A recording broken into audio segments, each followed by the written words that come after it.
Hello everyone and welcome to Skullgirls Get Gr8. This is the audio test we will be starting soon. Please let me know if any of the commentators this week, and it's just me, let me know if I'm a little too loud or a little too quiet. We want all of us to be about equally as loud, and the game should be just barely audible. Why did I even mention the equal part? It doesn't even matter. Just let me know if I'm overpowered or overpowering the game. Thank you, Elsa. Wait, you have a different name. Wait, I should know this by now. I should know who you are by now. You're here all the time. What the fuck? Why am I struggling so hard? Why am I like this? Give me a second. Are you White Benji, maybe? Hold on. You are White Benji. Awesome. I knew it. Am I still in the hallway? Oh shit. What the fuck? Oh shit, I am.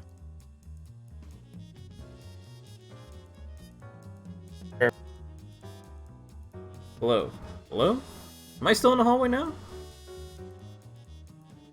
Is it good now? Better? Awesome. Aw, hell yeah. Why did no one tell me this yesterday? I've been home since yesterday, and no one fucking told me.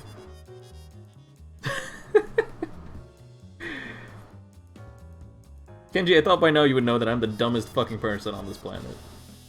Where's...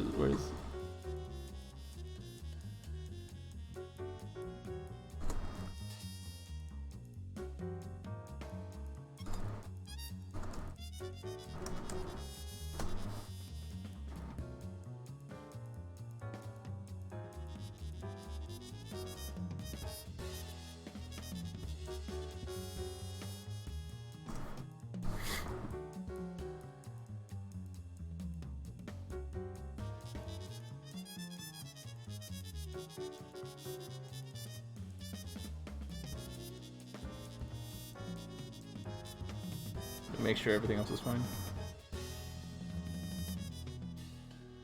Show you how to do the squiggly vortex on stream real quick? Maybe after the stream if I remember.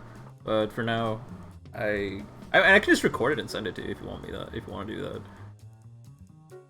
It's not that tricky, Kenji. Like, all you gotta do is literally hit heavy punch once, and then wait for a delay, like about half a second, and then press heavy punch again, and then you have enough time to use DP and you'll get A-Train and all that shit. It doesn't work with Mortis. I tried for a while. Or if it does work, it's so incredibly tight that it's just not worth trying.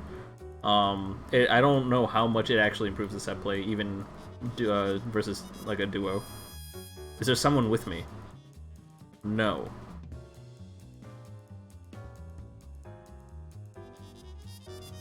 You can't get it even chargeless. What? Ah, fuck it. Alright. You guys, give me 30. Is anyone in a hurry? Would everyone be okay if they gave me 30 seconds to demonstrate something? Just tell me in chat if you guys need me to hurry, and I'll quickly cancel what I'm about to do.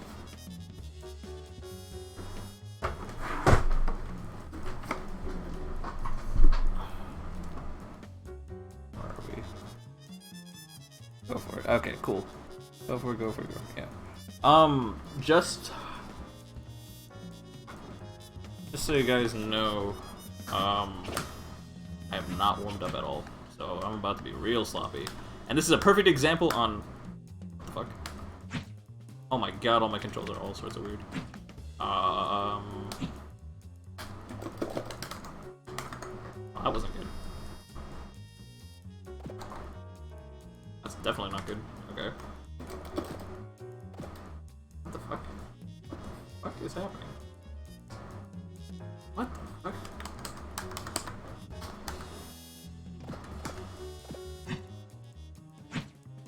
What the fuck did I just do?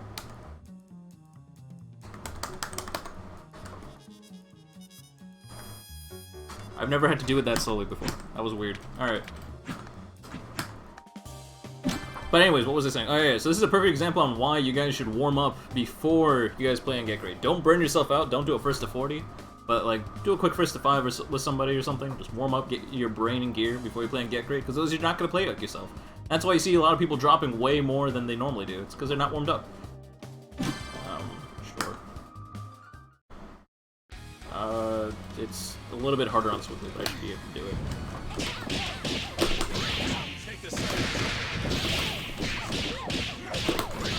There. Was that good enough, Kenji? You want me to do it chargeless too? Like, I can show it off chargeless as well.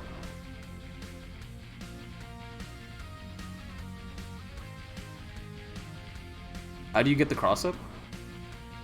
Oh, it just happens. It just happens magically. I don't change my timing, really. It just kind of happens sometimes. I mean, I obviously have changed my timing, but, like, I'm not doing it on purpose. It just kind of magically happens. I figure if I don't know what's going on, my opponent doesn't either. You've never been able to get it clean? Yeah. I think the trick to it, from what I've been noticing, is going into crouching light kick a little bit faster, which means it probably won't work on heavies. But, like, if you can get the crouching light kick a little bit faster, then what ends up happening is you end up low profiling them flying behind you. Spend a whole 5 minutes trying? It can't be that bad. I do it on accident, like, all the fucking time. Just a moment. Just one more. Oh, that's right. The matchups aren't accurate because I forgot to remove meme. Give me a bit after this, and I'll remove meme from it and get a different opponent for your local dons. Take this. Oops. Take this. Yeah. Yeah, I don't know. I was just pressing buttons afterwards, but like there, like that was a cross-up. You just gotta be faster.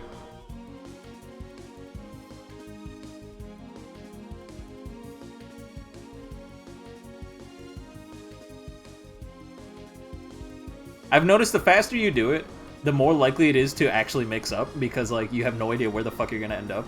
On the other hand though, if you do it too fast, you end up comboing, which is fucking annoying. Like, you can I was able to do it consistently. Like, I was just like, can I just do this consistently? And you can actually combo off the Vortex on quote-unquote accident very consistently. It's really stupid. But you already know that. But okay, I made my point.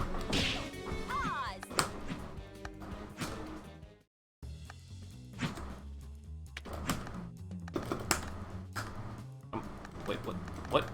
What is this?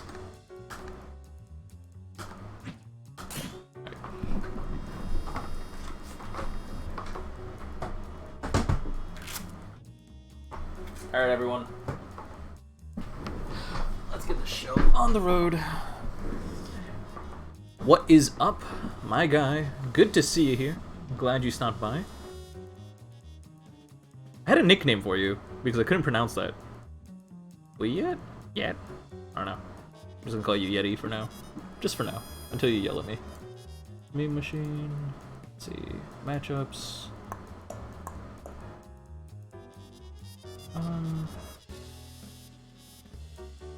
Actually, I'm gonna change up the matchups noticeably in that case. Well, I don't want to, because the thing is, like, Turktos fought White Benji last week, and I usually hate doing the same matchup 2 weeks in a row because it's kind of pointless. But Lumen's the only one that's EU out of the three, and Lumen's also the person that most likely would benefit from, like, a quote-unquote lecture session with me. Is there any beginner-level player in... Is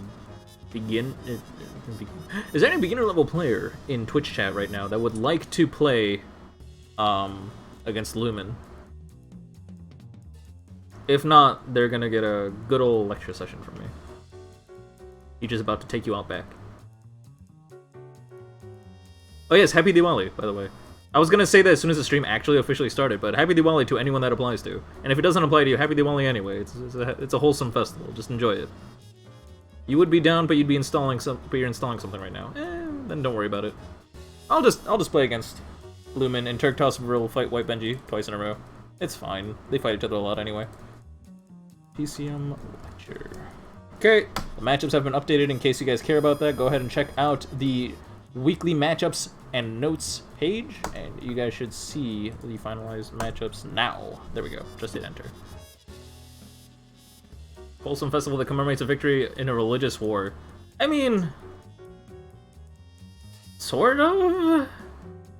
The festival's not really the holiday was made on a context that is not very wholesome. Obviously, religious wars are a thing, but nowadays no one even talks about that shit. Like no one cares.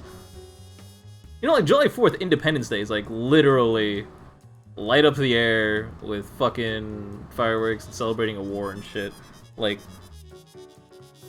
Deepavali? Yeah, because like Deepa is the little flame light thing.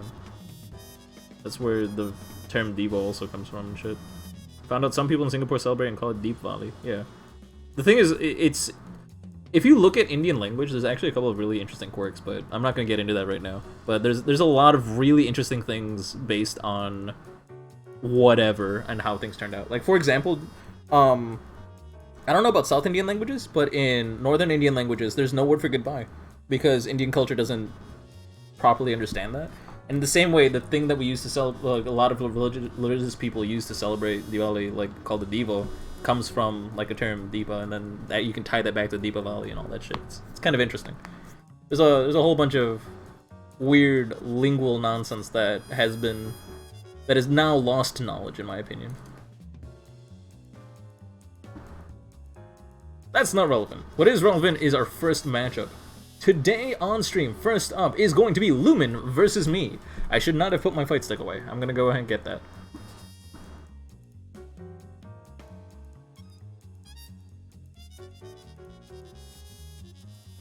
You're not gonna get beaten in 2 seconds. I'm going to... You hopefully will beat me. There's no guarantee that I will beat you. The reason it's called a lecture session is because I'm gonna very specifically have you practice against 3-ish specific scenarios that are normally tough to deal with. Yeah. I took an Asian mythology, or this is to Mono. I took an Asian mythology class when I was in college because I needed a blow-off, I guess. My other blow-off was another major's like main course, and I was just like, you know what? Maybe I'm making people feel bad by taking these as blow-offs. And I did, evidently, as people got mad at me that I was taking it so easily. But the Asian mythology course was pretty fascinating because you learn a lot about shit that you're most likely not supposed to know if you're actually culturally involved in any way. You're not supposed to mute the stream? You are supposed to mute the stream. Make sure you pause the stream entirely. Make sure nothing is distracting you. Play to the best of your ability, and watch the VODs afterwards. If I need to tell you something specific, I'll DM you, or I'll at you, or something. So don't worry about that. Ideally, you keep an eye on chat, but like you don't need to do that, not at all. Just play like you're normally playing. I will tell you up front though, before you mute, before you get into the lobby and all that, that this is what we're gonna do. I'm gonna fight against you using high-low mix-ups, low-throw mix-ups. I'm gonna test your ability to deal with armor, and I'm gonna test your ability to deal with zoning. Those are the 4 main things I'm going to focus on, and then I'm going to throw in a 5th thing based on my general feeling of how you're playing. If you're playing very well, I might as well just throw in like an actual character I play, and we'll see what happens.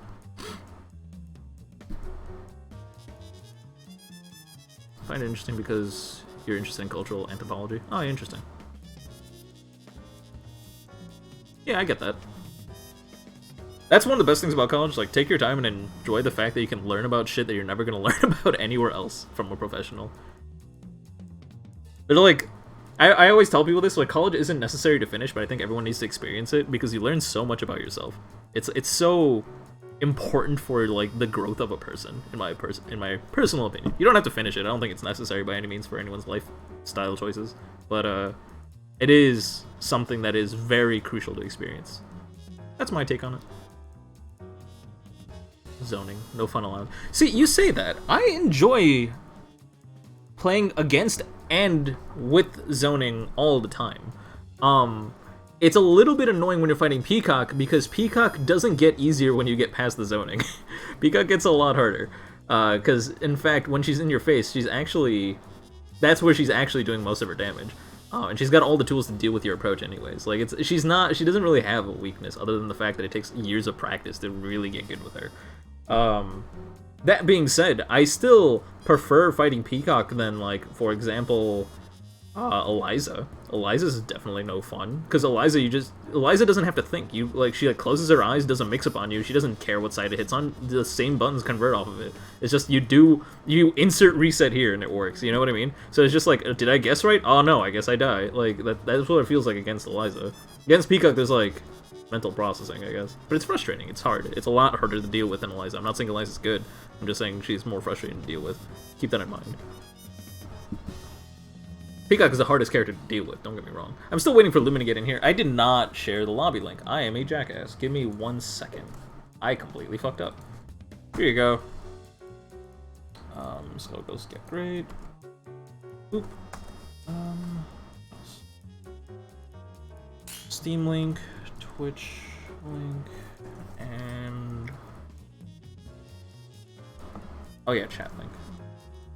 Stop team. I think that's the right one.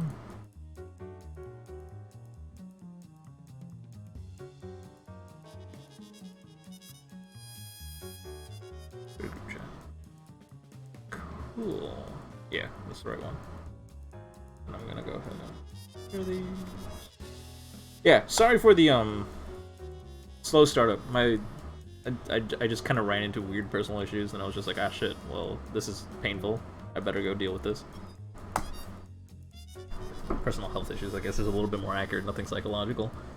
Alright, Lumen's here. I'm gonna go ahead and ready up. I'll be right there in just a moment. Chat, feel free to provide advice as well, as I will not be able to talk while I am fighting. I will be giving advice mostly between matches and, what's it called? Afterwards as well.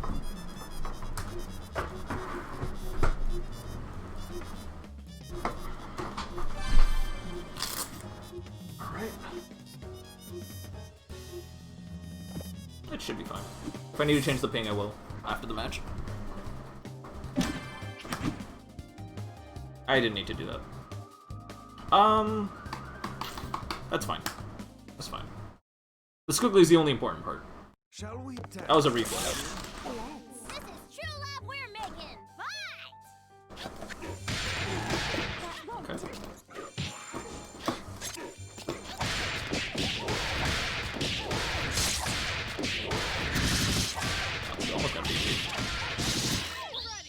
Oh, you almost got a B&B. That's pretty cool. I can dig it.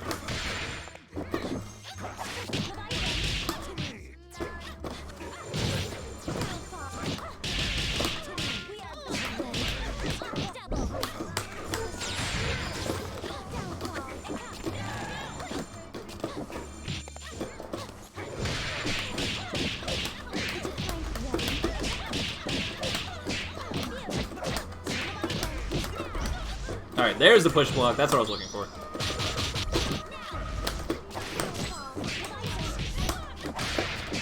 Alright, good. You killed me.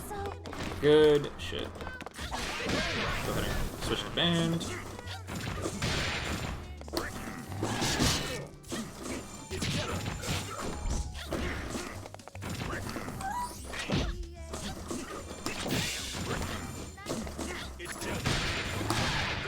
You got your blocks down a lot better than most people at your level. Good shit.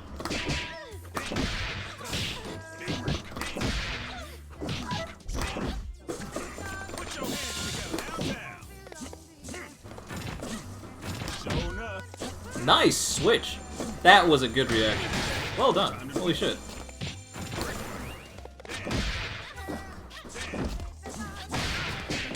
Alright. Dead. Good shit. I'm not really good at robo, so I don't really know any low throws. I mean high lows. I guess I can just be really fucking stupid about it.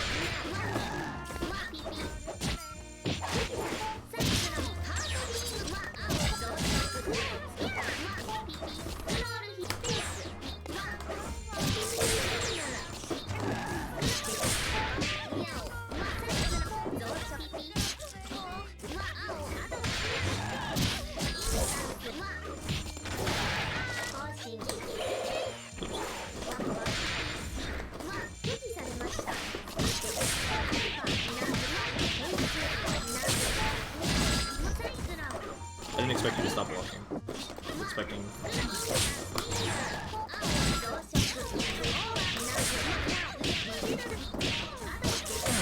Okay, so I kind of transitioned into like left rights a little bit. I didn't particularly want to touch on that, but that was only with Robo. So for the most part, you seem to be pretty good with low throws. I mean, high lows, not low throws yet. So I'm gonna change characters into solo ban. We're gonna work on low throws. But in general, you're doing a pretty good job. The only problem was you took way too long to push block. The thing is, push blocking unlocks a lot of defensive options for you, so you're going to be able to learn things about absolute guard and shit like that as soon as you start push blocking. So as soon as you start blocking something, go ahead and push block. Be careful not to do it preemptively yet. Eventually, you'll get to a point where you'll understand the value of preemptive push blocking, but you can get caught in backdashing if you try to preemptively push block. In general, though, you should be push blocking as early as possible. Either get me away from you, or like just set yourself up for a better defense with Absolute Guard or PvDC, etc., etc. If you don't know what Absolute Guard and PvDC is, go play the tutorial. But also, you don't have to really work on it just yet. It's just something to be aware of.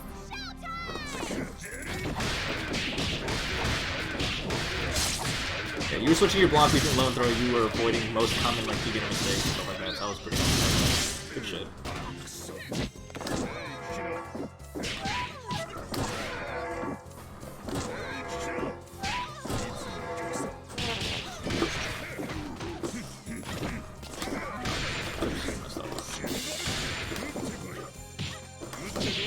I meant to eat right there, that's okay.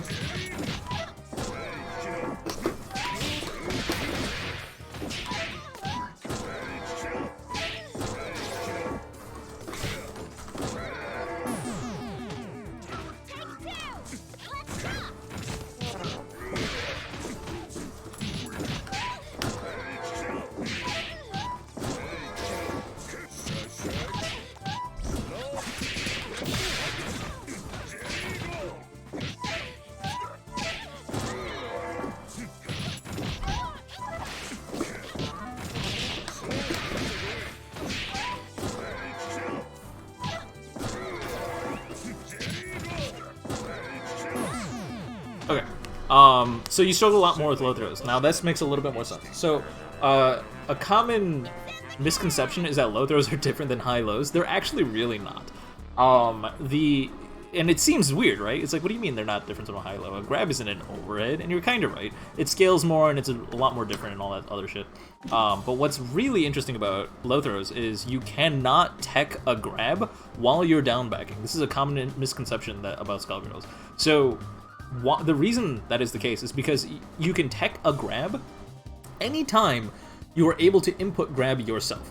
Try holding down back and then input grab. You'll notice no throw comes out. That's because you cannot grab someone while you're holding down back. In the same sense, you cannot tech a grab because you're not able to input grab while you're holding down back. So a low and a throw is a very similar mix-up to low and overhead. And that means you need to be standing blocking to tech, or better yet, just hold up back.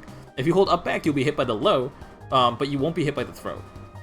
There are other advanced, I say advanced with very heavy air quotes, techniques such as, what is it called? Neutral jumping and stuff like that. That'll make it a little bit easier to avoid the low throw mix-up and like to punish it a little bit. But in general, you need to start teching a little bit more, to start being aware, like, oh, there's a throw coming, I have like 20 frames to react to this. That's a whole third of a second. It'll take years of practice to really get there if you're not really used to teching throws, but it's something you gotta start looking out for. You also generally have reversals that are throw invuln. I think BFF super does. I don't think you threw out a single super. I don't actually know which of her supers do that, but I'll talk more about that in a little bit. In general, though, characters can always reversal out of a throw as long as they have a throw invuln reversal, which Peacock does not, interestingly enough.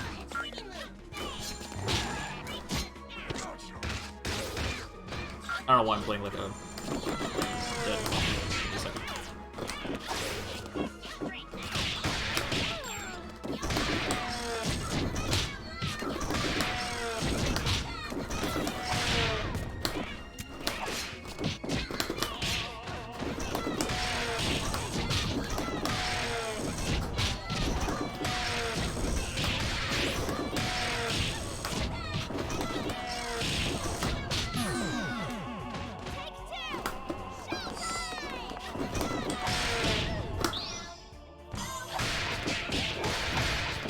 close enough to the corner? Maybe not. Yeah, not. Good shit. Take 3.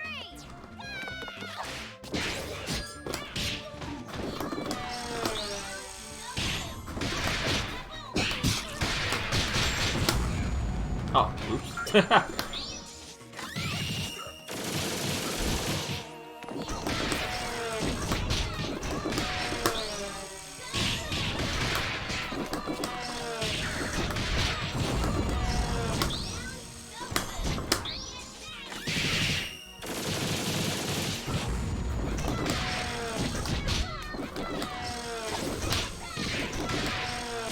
Yeah, it's tough to deal with, right? It's super tough to deal with, and I'm building so much meter than you. Like, just watch my meter gain throughout that match, and it's absolutely stupid, right? That was 3 games so far. Okay. I got through... Oh, I didn't do armor. That's what I skipped. Okay, alright, that's what I forgot to do. So let's see your ability to deal with armor. How do I explain the zoning problem? So right away I'm gonna link something into Twitch chat.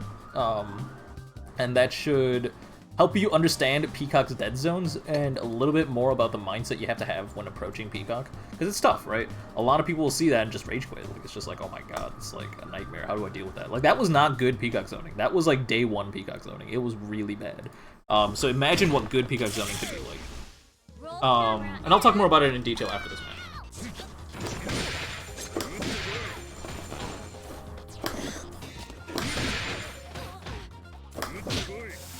Okay, good. You punished. Thank God. Heavy counter. Good. Good.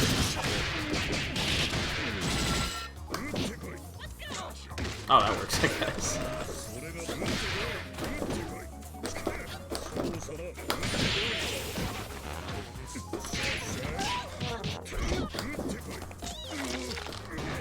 Didn't need to throw there.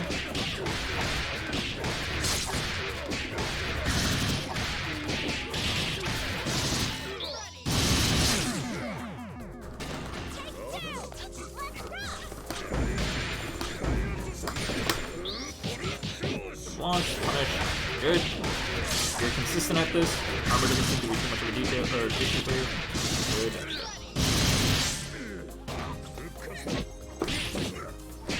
Oh my god, you were able to block that. That's good. I didn't actually think that would work. That's it.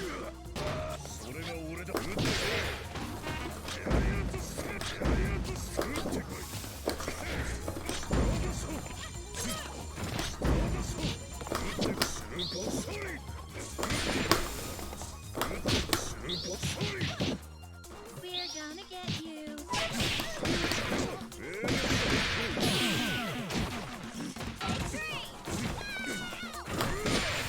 I'm gonna die. Oh, I tried to parry that. Alright. So you were fine dealing with armor. That's totally fine. Basically, there were a couple of times you got hit because you're using really unsafe moves. The crouching medium kick was a prime example of what you ideally want to do. You want to apply pressure in a way that if I was armoring, you're safe anyways. There are also safe jump setups. You can talk to the Discord about that. They'll be able to present you with all sorts of safe jump setups. I did not want to play as solo band for the final game, but whatever. I guess I'll practice. Kill me, bro. Nice! Alright, you do have a full 150 combo. That's what I want to see. You're ready for intermediate. Straight up, you're actually ready for intermediate.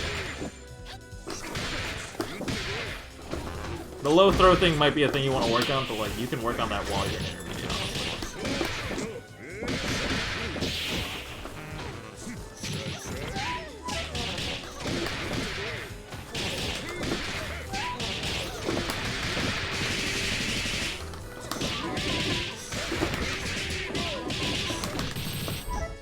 Oh wow, I haven't dropped that in a minute.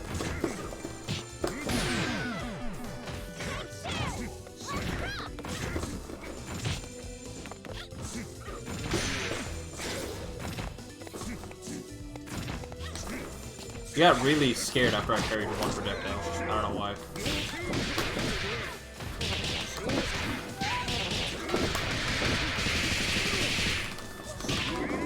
Oh my god, what the fuck?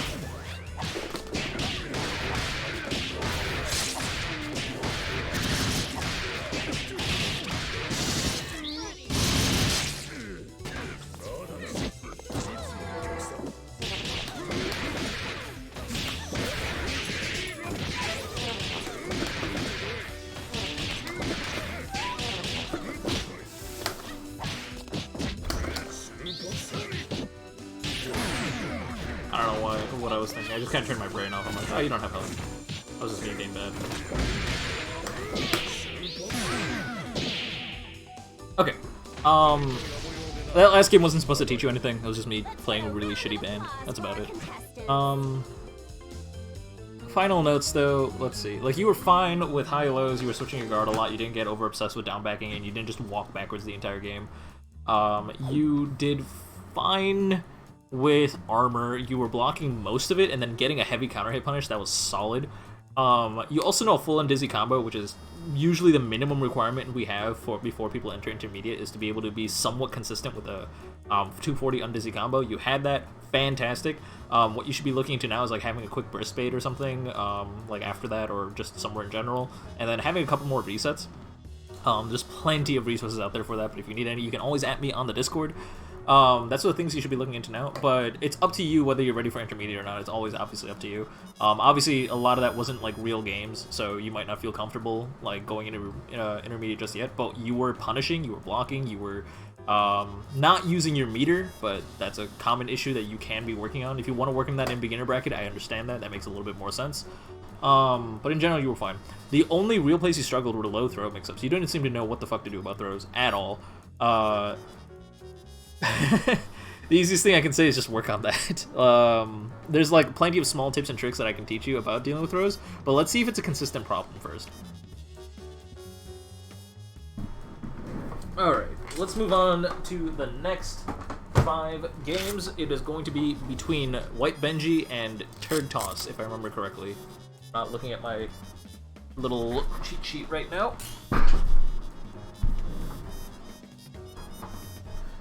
What happens when you become an intermediate? We start talking, so we don't, when you become an intermediate, we start talking about frame data a lot more. We try to focus on more, we don't, if you are dropping your combos in intermediate, we're a little bit more harsh about it. Like, we're not just like, oh, you should go check out the B&B Compendium. We're a little bit more like, why the fuck are you dropping this? You should not be dropping this at this level. It is also a little bit more of just frame data focus and detailed focus and interaction specific focus. We talk a lot more about matchup specific things or character specific things. It's more fine-tuning focused than just, hey, get familiar with Skullgirls. You know what I'm saying? That's the difference. If you're already familiar with characters and a lot of their moves and all that stuff, like, you really don't need to be a beginner. But if you're familiar with all that shit and you still don't know a B&B, then you should be playing a different game. That sounds very mean, but the thing is, Skullgirls is all about combos. It's all about consistency. It's all about making every single hit count, because this game is hard. It's not easy. This game requires you to make sure every little hit confirm matters, and you can't be throwing any chances away. So if you have no intentions of learning a combo and you're already really familiar with the game, then you got stuff to work on. You got a lot of stuff to work on.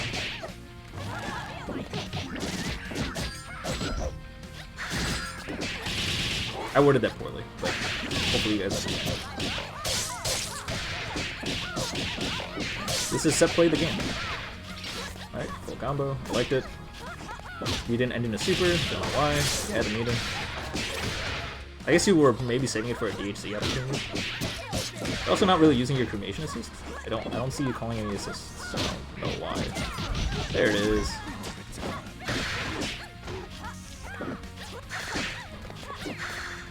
Hopefully, White Benji, or Yeti, or whatever you want to be called. Hopefully you are that far on screen.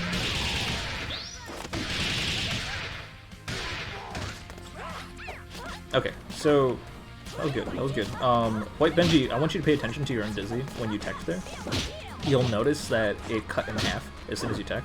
As a Skullgirls mechanic, it's the idea that if you choose to tech, you are giving your opponent an opportunity to do a longer combo on you if they get another hit on you. They didn't, so good tech, long story short. But be aware that if you are afraid and overwhelmed by your opponent's pressure, yeah, I'm telling you this, right? Yeah, so if you're overwhelmed and afraid of your opponent's pressure, this is a little bit more applicable to like solos and occasionally duos, but mostly just like little character teams. It is okay to not tech.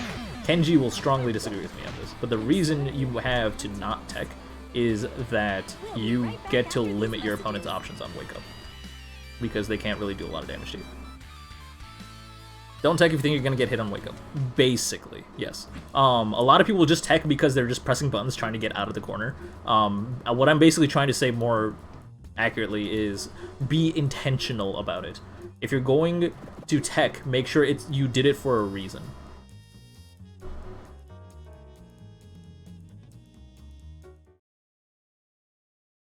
Nice hairball. Hey there, Clawmaster. Good to see you here. Everyone good to go? As always. Okay, Philia's Heavy is safe. Normally you shouldn't do that, but we talked about this several times, I think, at this point. That Philia's Heavy is safe. That's stupid. But it's true.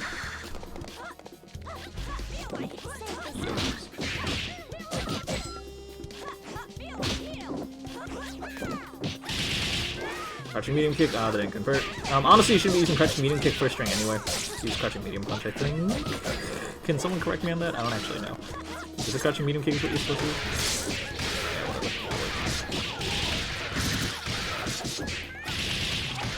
Crouching medium punch, right? Crouching the hair flip? I think this hair flip is what you're supposed to do. Whatever.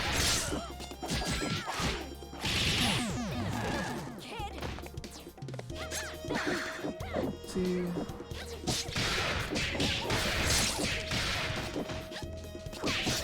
There you go, hit confirm. Not the best combo, but it's okay. It works. Actually, wait. Combo's fine, honestly. For chargeless. I want to start looking at the stancels a little bit. There's a charge. I want to see it. I want to see it in use. Cool. Hey, we got a full-on dizzy combo. Oh. We almost had a full-on dizzy combo. You dropped it at the easiest part. That was supposed to be a level 1, I know. You accidentally crossed them up and it went into a level 3. That is very funny, but it happens. It ended up helping you, I guess, technically. It's better meter management. So here's a couple of things. This is normally... I don't want to say this is intermediate logic, because it's really not. If you're struggling to get a hit on your opponent with Squiggly, just use SBO. SBO basically puts a dead zone on the screen where your opponent's not allowed to go, but you are. If you push block and then SBO, you'll punish someone 80% of the time, especially at your current level. So, like, start utilizing your meter is what I'm saying. Squiggly having 3 meter is really weird. It's like either you were completely destroyed, and that's why you had all that meter, or you just weren't using it, which is wrong. Long story short. Squiggly always needs meter. There's not a situation where she doesn't want to spend meter. Alright, ending on Fiber is a little weird. You didn't jump cancel it though, because it did hit. I mean, I guess the timing would be a little bit weird, because Philea sort of dashed into it, so don't worry too much about it. One of the main reasons I hate playing Fortune. Jump canceling the, what's it called, Fiber is really fucking weird. Hello, BMH. Good to see you here, as always. I said that twice, didn't I? Huh. Yeah, BMH. Good to see you here. It's been a minute. Who's getting great today? It is, in fact, all of us. This time around, it is Turtcon versus White Benchy. Yeah, it has been a minute. Nice to see you popping.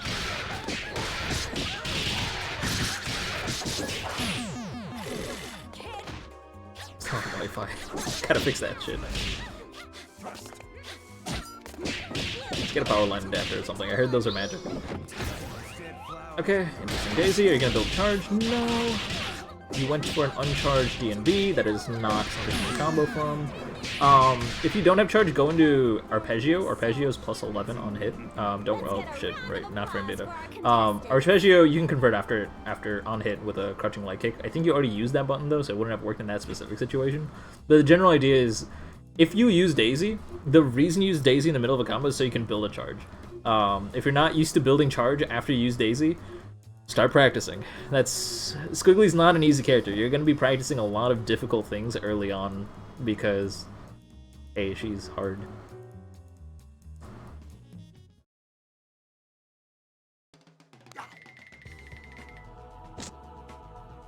This is true love we're making. Fight!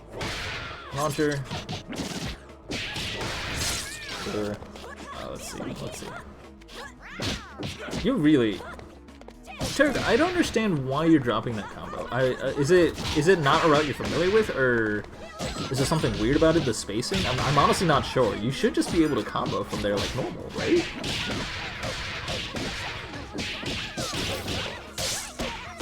If it's like a quirky situation, go ahead and at me and explain that to me, because I honestly don't know why you're dropping that combo. If it's... don't use standing heavy punch twice.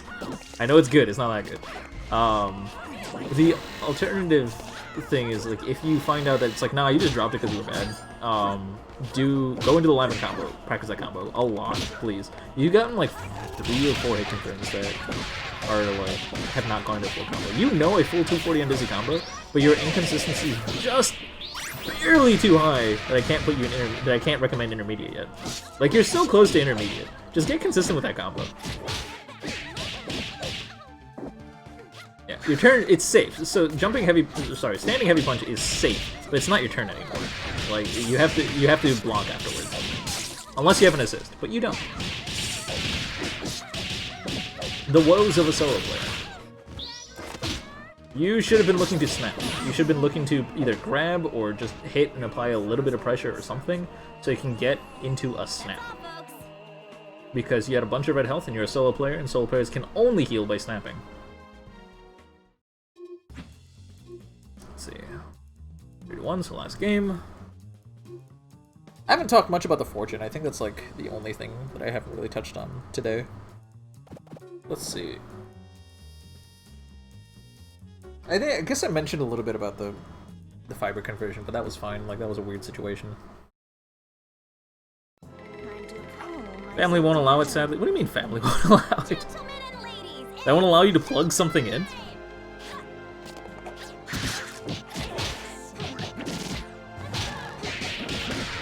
You mashed enough Asfuka and double now you mash your Robo.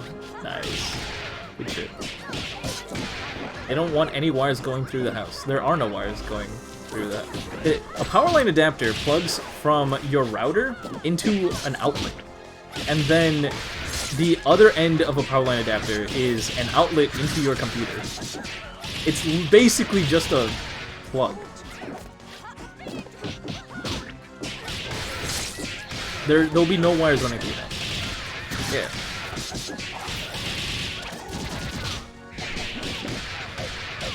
There's some sort of witchcraft that appeared lately, and suddenly I didn't even know they existed until very recently. It sounds like magic to me. I don't know how the fuck that works. I don't know how the fuck you can transfer data to a power line. Because it just like filters the power flowing. No, but like it makes so little sense on how it works, but it works apparently. Apparently people use it and they fucking love it. Good shit. Nice. Okay, cool. You didn't drop it. Your crouching medium kick was a little bit slow, but that's okay. You didn't drop it. I forgot to talk about Fortune. It's fine. You should have ended in Arpeggio. You would have been +1. I mean, +11. You wouldn't have been able to convert into anything. It was too far away, but still, something. Alternatively, you could have ended the combo in DNB. You would have been, I think, minus. No. You would have been +1, which would have been ended your combo, but at least you could have done more damage. Yeah. Fortune level 3 is really good. Thank you for using your meter. Good shit. I didn't get to talk much about the Fortune. I got distracted talking about power line adapters. My bad. I can go back and review the Fortune for you if you want me to. Just at me with a timestamp once the VOD goes up. But that's on you. It's up to you. Frankly, just practice your B&Bs. I mean, like, I actually didn't have to say that really today, which is kind of weird.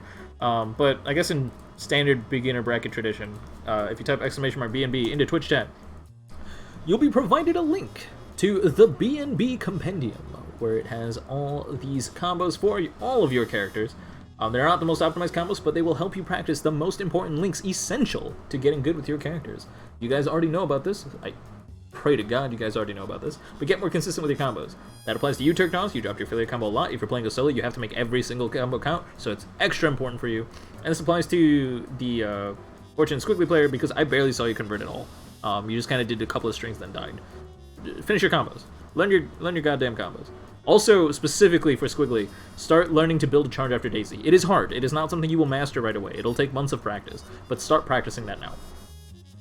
If you want tips on how to build charge while Daisy's happening, to make it a little bit easier for you. Go ahead and hit me up. Just at me in the Discord. These guys don't know. Our Discord went public like 4 years ago. !DISCORD. Type that into Twitch chat, get a Discord link, join the Discord, at me, and I'll help you out. At any of the co-hosts, and they'll help you out. They're great people. People love helping each other in the Get Great community. That's the whole point of the Get Great community. We're all a happy-go-lucky family, I guess. With occasional invaders that are not happy-go-lucky, and then we get rid of them.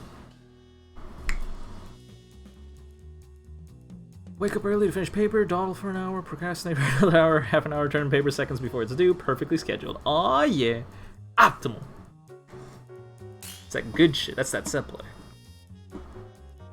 Next up will be, oh shit, we got a lot to go through. We've only finished 2 sets. We got Manu versus Thok up next. Holy shit, it's been an hour. I mean, I guess I wasted the first 30 minutes, and I started a little late, but holy fuck. Alright, Manu versus Thok. Let's go.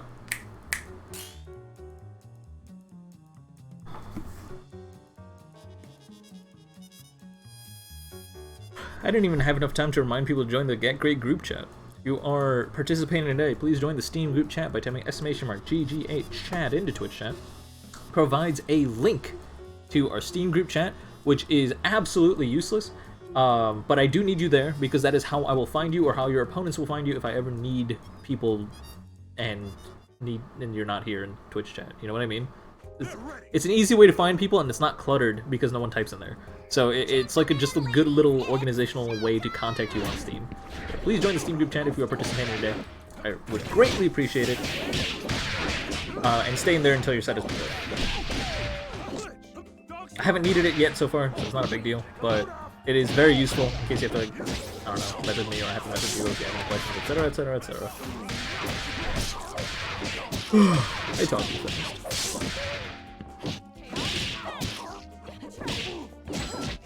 Okay, let's approach. Called in the bird insurance. That was the smart decision there, but unfortunately, they did have a chair, and chairs are funny. Convert. Yeah, using OTG is the only reason you can use sweep and DP there. Medium kick is not a good pressure tool if you're going to reset with someone. At least use that light kick. On block, crushing medium kick is like super punishable if I remember correctly. Something like that. There's like a reason you don't want to use crushing medium kick in neutral.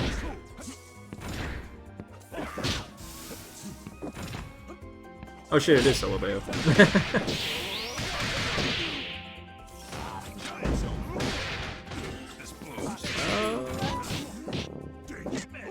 Okay, cool, you picked him up. Alright, now you got your chair back, that's kinda cool, I guess.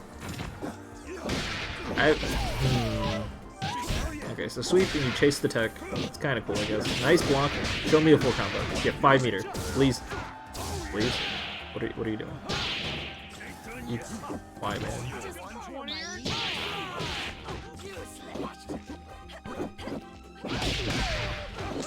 Oh no, I'm going on faith here that you know a full combo.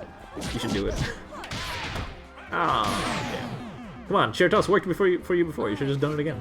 So gotta remember, after the pressure, if you hear the... Then Eliza's calling in the bird. She's about to Thanos snap that bird in.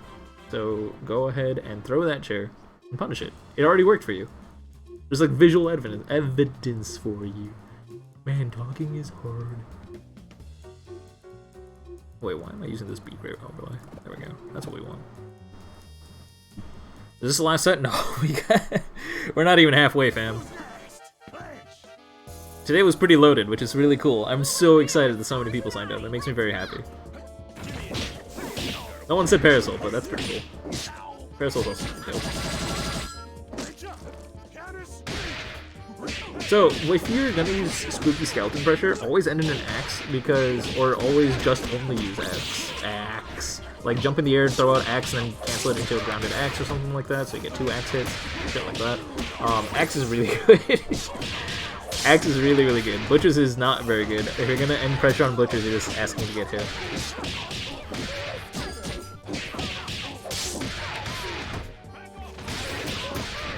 That's the meme, ain't it? It's Penny's meme, that's for sure. This is squiggly. This is squiggly skeleton pressure. Eliza skeleton pressure. My bad. Alright, you got him low, good shit. Alright, you did the thing. Respected, you reversaled, you didn't accept the pressure. Alright, you got raw tagged. Cool. Come on, man.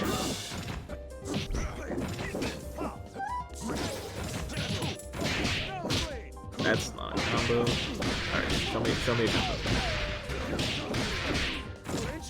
That's not a combo. The resets are cool, dude. Alright, good. Jump to avoid the grab. You seem to have a basic neutral idea, so that's pretty cool. Like, you seem to, for the most part, understand how to end your pressure. You have a basic idea on, like, how to avoid pressure from your opponents. Like, you're punishing where there are gaps and things like that. You're not pressing heavy buttons when you are overcommitting or anything like that. Like, that was a good reaction there to stop after the medium when you were hitting the skelly. But you don't know a combo. And that's going to be crippling for you, especially if you're playing a solo. You also don't seem to snap. I don't think I saw you snap even once. So those two things seem to be things you absolutely need to work on. You need to get a combo consistent, like ASAP. At this level, you have no excuse. This is going to sound... I'm not saying this to be mean. I'm not saying this you belong at a beginner bracket, but I think a proper place to practice your B&Bs and getting consistent with them are in the beginner bracket, so feel free to sign up for that if you think that that's a good idea. But if I've already told you to like go into intermediate, and for some reason you're suddenly not consistent with the combo, I don't know what happened. Make sure you are able to do that consistently. Like, that is extremely important. You got multiple hits and you spent multiple times where you didn't need to. And you should have gotten kills several times over. Like, a lot of these games, like, if you comboed every single time you got a hit, you would have won. And I know I'm railing on this topic for a long time. It's been like 30 seconds or something. You don't realize how important this fucking is. Like, seriously. Get your combo down.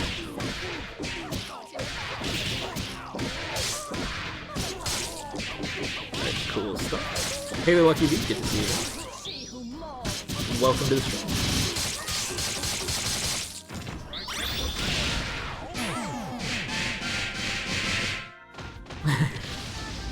We got Beowulf players and Mr. Peck. Nice. Well, EU's where most of the squiggly players are, right? Like, I think Zenith doesn't play anymore. Big Tony still plays. Big Tony, whatever.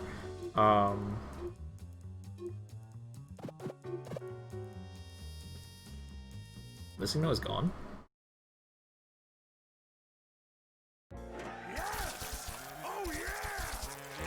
Zenith doesn't play anymore. Who is he? Nephros. Nephros is another EU guy.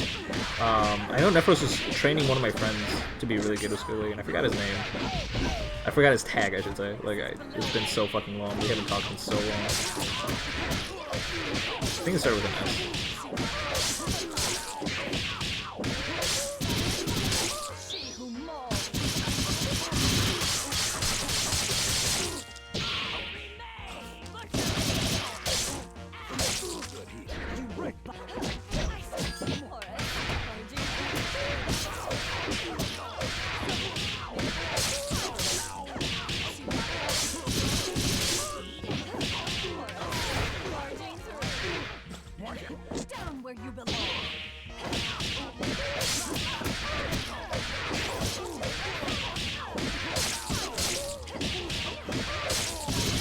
Did the crouching medium kick pressure again. I mean, I think that was actually supposed to combo. I don't know why you're dropping that, if that is supposed to combo. Or it just doesn't combo. And if it's supposed to reset, you should switch to using a different button. I know you're probably not listening because you're playing a set. But be aware that that's a thing that's important. If Beowulf was down backing, you'd be in trouble. Long story short.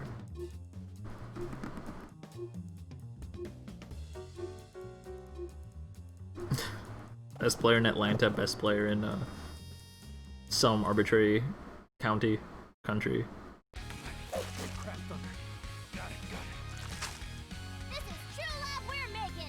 My dudes, alright? You come to Skullgirls, you come to the Get Gr8 community, you come to the SG community in general. It's not about being the best in a region. It's not about being better than whoever. It's about besting yourself, alright? You're trying to improve yourself. You're trying to hit that next level of play. You can't be satisfied. You gotta push for more. Pick up. Sort of, I guess. See, you should be comboing off of every throw. Every throw! You just demonstrated you know how to combo off of a throw. You should be getting like a full combo off of all of those. Come on, man. Just practice it. You already know that you're gonna get throws a lot. You did it like 4 or 5 times this set. You know you're getting all these throws.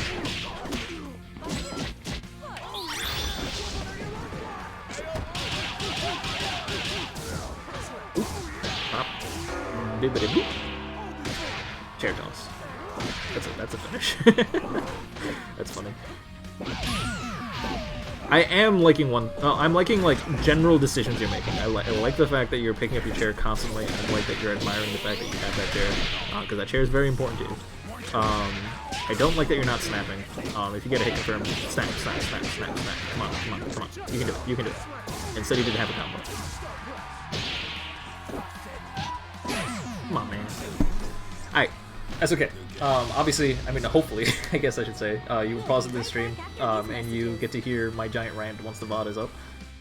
So you get to work on your combos, you have to convert off your throws, learn a combo from that throw, because you saw how often you were getting it, right? So, like, your general decision-making is fine, you're getting your hits, you just need to get damage from it now. That's all that's left. So good shit. It was a little rough. That's okay, Mono.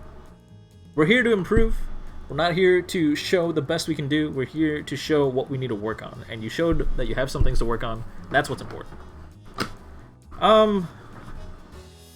Yeah. I wouldn't say we were bashing you. I just kind of kept on yelling at you to finish your combos.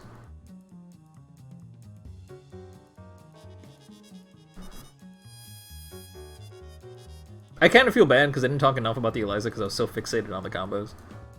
So Thawk, if you want me to go back and give more advice on your Eliza and honestly your team in general, go ahead and at me with a timestamp, like always, because I do feel kind of bad, like I didn't give you that much attention. It's just, there were a lot of things that would have made that game go completely differently if Monu finished their combos. That's mostly it. Sounds good. Good to hear. Alright. Next up is gonna be your local dunce versus Meat. I don't know who that is. Wizardy Herbert.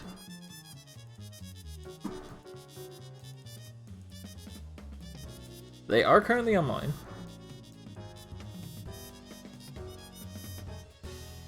Sure thing. Have a nice day, Thawk. Where do you go to join? You go right here. Oh, your local dunce has already got it. Good shit.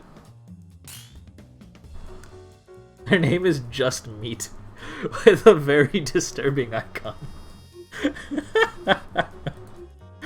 I like this. This is funny.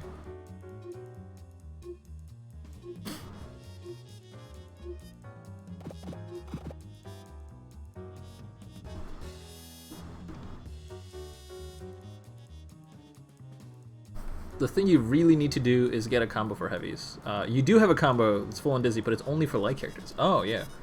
Absolutely.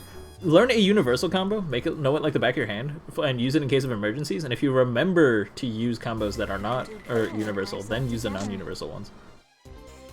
Gentlemen and ladies, it's showtime!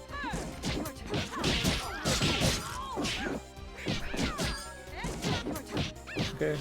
Nice pokes, holy shit. Let's go. One to heavy. Oh my god, you made it safe with one record? Damn, these pokes are solid. The only problem is you didn't throw. Oh, well, okay, as I was saying that. Good shit.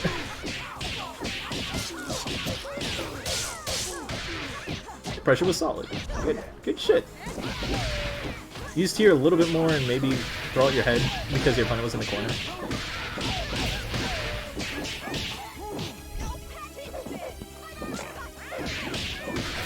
You were able to get a throw, right? So after that hit confirming, since you were so close to the corner, you should just focus on rolling your head off, so then your pressure becomes impeccable.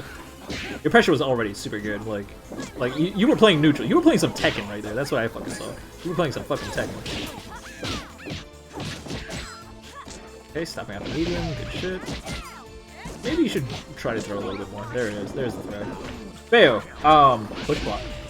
There are a lot of opportunities for you to not have to deal with that pressure. Like, all these folks, they're all push blockable, especially all of the mediums. Especially the heavies that go into light Rekka, like after the third hit of the heavy, you can push it. So, for those guys who don't know, the way push blocking works is you'll push your opponent backwards as soon as you press the push block button. But if your opponent's attacks hit you while you are push blocking, they stop moving backwards. Which is why, in general, the idea is you want to, if you're trying to build space with against your opponent, push block them at the end of a multi-hitting move, because then a single hit they'll be too far away to hit you with the next attack.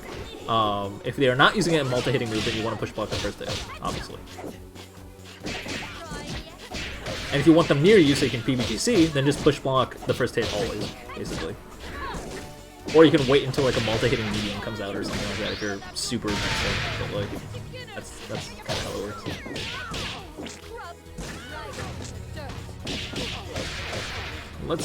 Let's see. Pressure, didn't kill.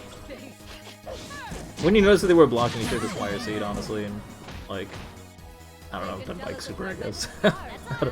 I don't know what else to tell you. Like, there were plenty of other ways to chip them out. You actually would have done overall a little bit more chip damage, or just a little bit more damage and a little bit more work in general if you didn't let it rock. So don't let it rock. Let it rock if it hits.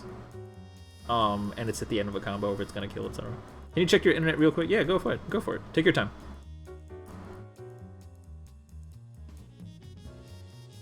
I appreciate that. I appreciate that you're not just playing with this. Yeah, like, please go check your internet and make sure it is as stable as possible.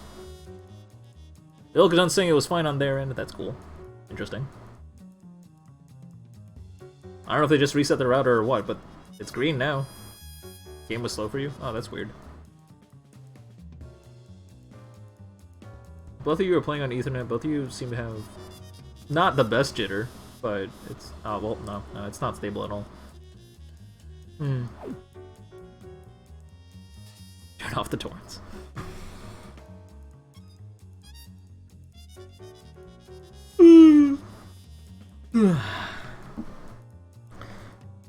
So how is everyone's Saturday going yet?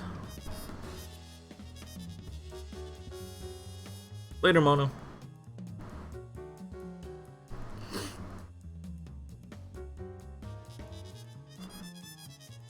Yeah, no Wi-Fi icon means that Skullgirls can't can't detect it, but you have to, like...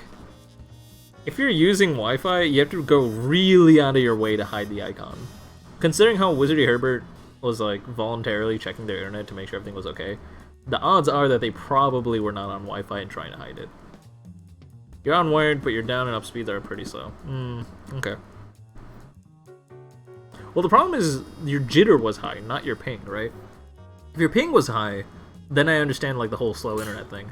But if your jitter is high, that means your internet connection is unstable. That doesn't have to do with up-down speed. It has to do with, like, your provider, Wi-Fi infrastructure, etc. But it looks a little bit better now. Hopefully it stays like that.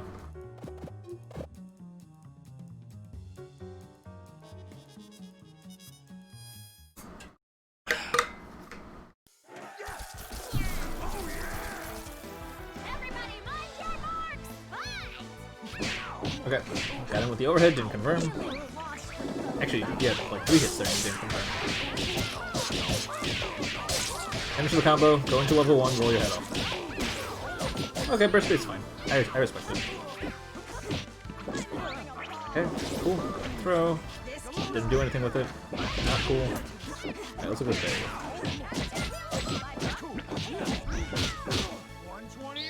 Not the right super to do that unless you're DHCing it. You did have a second meter, but you would DHC into Bella, who does not have a safe DHC unless you have level 3, right? So if you had 3 meter, then I understand doing that. Otherwise, in that situation, you want to do Airwolf. Airwolf super will help you escape because you go flying away. Every character has a way to punish it, but the odds that they will punish it consistently are like near 0. So if you find yourself using crouch, like what's it called, the heavy punch button, and you're just like, well, shit, I guess I die now. You can use Airwolf as like a last-minute effort or last-ditch effort to like hopefully escape the pressure or your opponent's reversal. I guess I should say. Reversal? Your opponent's counter combo? I guess. I don't know if there's a proper word for it. It's not, yeah, counter hit, but like their response, I guess. Doc, you definitely made it in time. There's still another set ahead of you.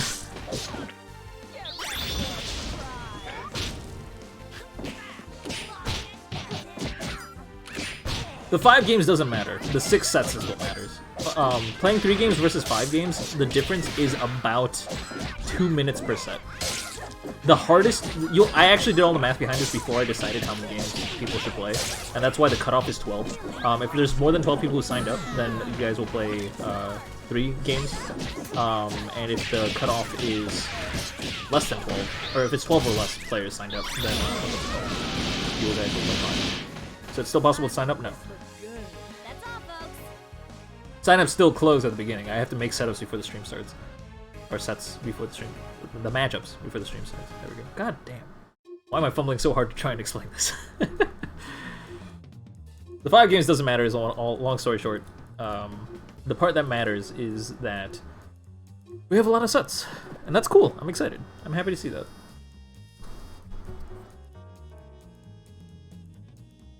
Oh, what I was trying to say is that if you actually do the math, the longest time cost comes from people trying to get out and into the lobby.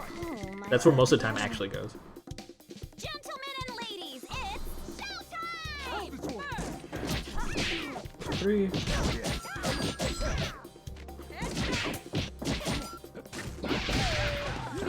What's there? No, pick up.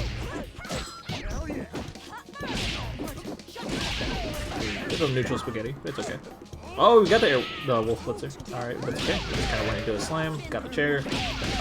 Please don't make it consistent. Please convert off your grabs.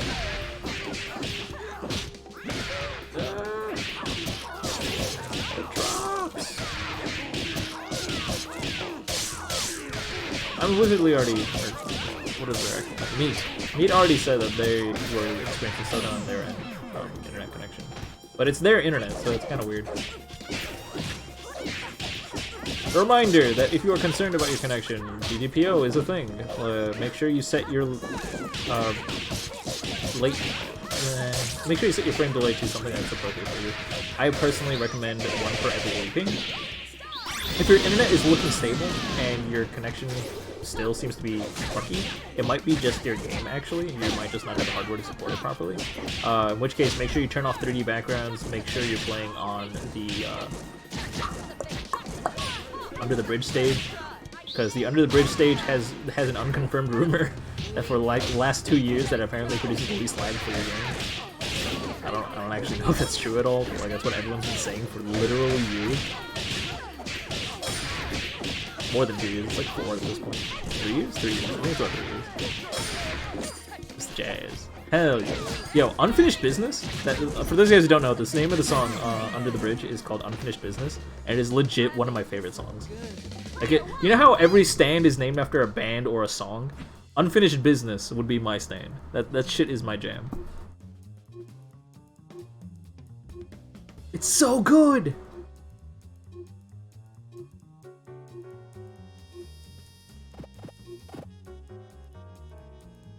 Your graphics card died, you still get the worst FPS with 3D off? Damn, that is horrible. I'm so sorry. Turn down the resolution then. Make sure you're playing on windowed mode, and turn the resolution to, like, garbage. I had a crap top, like a literal $150 crap top with an Intel Pentium, like, Duo or some shit. Like a good old processor from, like, 1995 or 1998.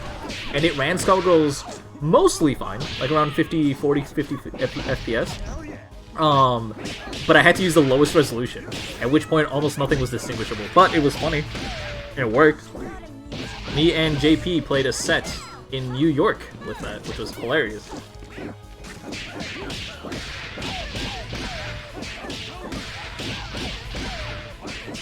It's really funny.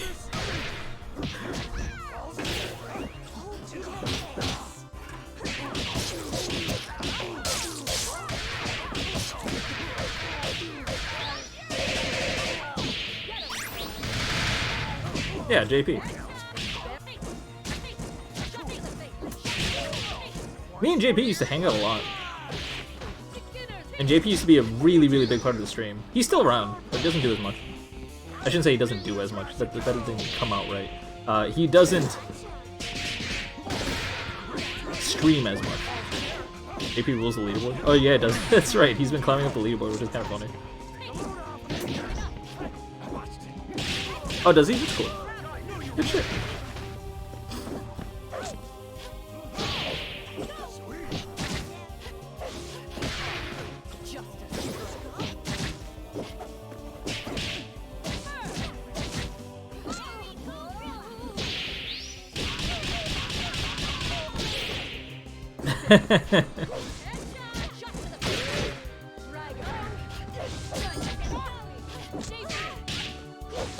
Throw. Medium kick. Spiral flare and normal. I should pay attention to this game instead of talking about random lore. Good Airwolf DHC. Slam him down. That chair was perfect. Unfortunately, we're going to convert. A little bit too far away. So, an interesting fact is that while you are push blocking, you also stop moving backwards. If I remember correctly. I could be wrong about that. But I'm pretty sure you stop moving backwards. Just the same way you stop moving downward in the air. So, because of that, you should push block the bikes immediately, so you get to keep up the corner pressure, and you also get a PDGC, you know? You get to flash green and do a combo real fast.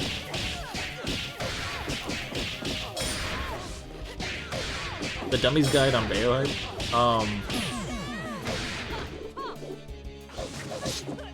I don't know anything about how Bayohide works. I'm sorry. I really have no idea how Bayohide works. I remember I was on a pretty high-profile stream. I won't say the name right now, but I was on a pretty high-profile stream, and there were like tens of thousands of viewers. And they asked, I was brought on because I was supposed to teach them like B&Bs for all their characters and whatnot. And I'm like, you can't do that in a single night, but whatever, I'll humor you. And one of the characters they played was Beowulf, and I literally just impromptu started just pulling up wiki articles and just reading a bunch of stuff so I can learn how to do a Beowulf anything. Because I have no idea how that character works. It's so sick. Like, how many years have I been playing this game and have zero clue on how this character functions?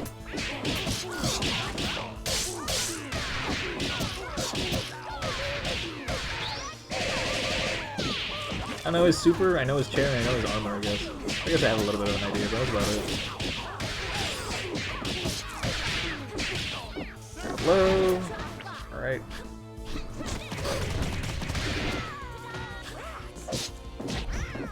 Nice tick, but you should have gone for a throw there, not into a crouching medium punch. If you were going to convert, then you should have gone into a crouching medium punch. You can go low, like crouching light kick, or crouching light kick into his throw. Specifically with the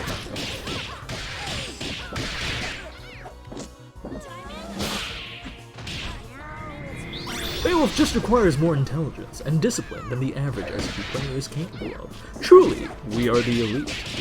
That's what you sound like, Doc.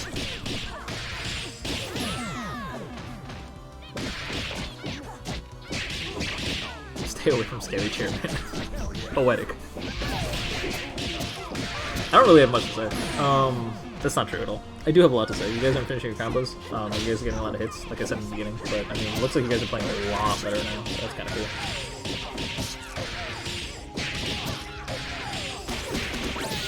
That's so good. Oh, unfortunately, you missed the burst bait. You can turn that into a pretty solid burst bait, like all the way through. The level 3 for touch. That's cute.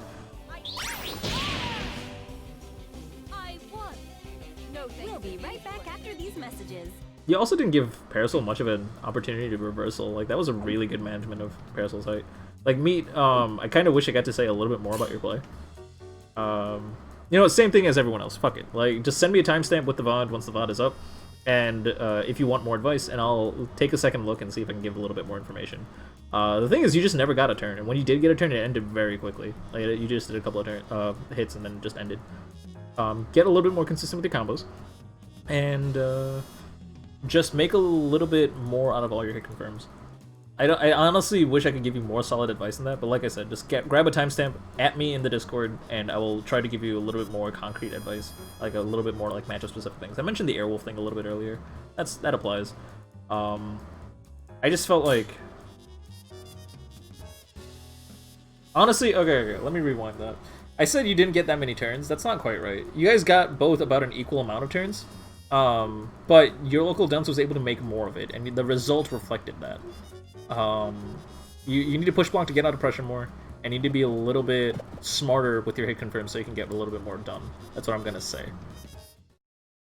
Because now that I think back, I did actually say a few things. But that was like only to your Beowulf. I didn't even really see you play Boa, now that I think about it. It was just Beowulf and Parasol. Maybe I just blacked out whenever Sarabella was active. Very possible.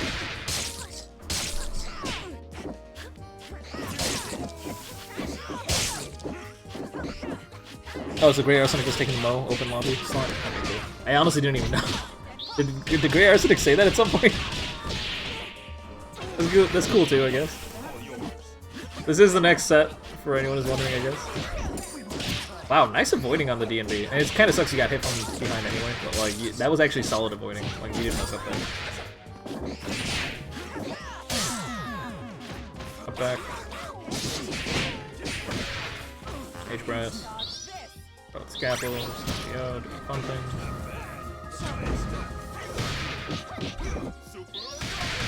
Okay. Just saying the names of moves. Not much to talk about. You guys are playing normal neutral. Try to cancel your pressure a little bit earlier instead of after one hit of standing heavy punch. Try to either stop pressing buttons or stand still optimally after crouching medium kick. Just a heads up, Mo mashes like a madman. That's good to know. Hail Mary Adrian. Jesus Christ. Alright.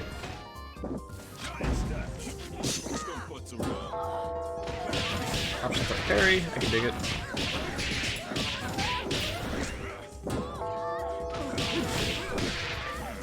E-break to the other side. Nice bombs. This is Skullgirls. There's not much to say here. This is Skullgirls. That cancel to bypass last minute. Both of you fucked up there. Like, that bypass shouldn't have happened, and the E-break shouldn't have happened properly. I'm not positive about this, but I personally feel like you can react to bypass with MA Train pretty consistently. It won't necessarily work. I don't think you'll always grab them, but I think you can react and not E-break when that happens. You had no idea that would cross? Yeah. That was interesting. That was some interesting shit. There weren't, like, any obvious mistakes there. That was pretty cool. That was pretty cool. Nobody blink. Let's rock. What else we got? Concho can carry both characters. Please carry both characters. You can do it. You can do it. Oh.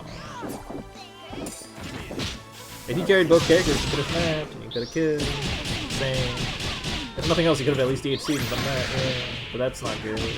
See, that in that situation, you actually wanted to leave Sarabella out. Sarabella's a little bit better at neutral in general. And burning that meter on a DHC to do almost no damage was nice and all, but like, look what you gave up, right?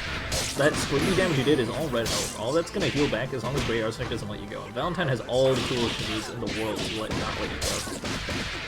Like, that DHC single-handedly was gonna lose this game, I think. Well, I mean, this is a very StarCraft mindset. Like, for those of you guys who haven't heard my obsession with StarCraft before, like, long story short, I used to play competitive StarCraft before any other competitive game. And, well, I say competitive in big air quotes, I was never good enough to really get anywhere. But, there's a very interesting concept of StarCraft that not everybody follows, but I follow very, very loyally, is that the first mistake is the only mistake that matters. You watch your VOD, you see where you fucked up first, and then that was it. That's the only part that mattered. Anything that came after that shouldn't have been there in the first place because you fucked up somewhere before.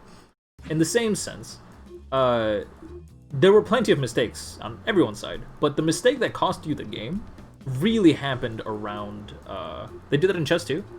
Well, in chess it's a lot more obvious, because everything has such a strong ripple effect. In StarCraft 2, there's also a very strong rippling effect, but it's not nearly as prevalent. Like, there's always a way to, like, catch back up in StarCraft.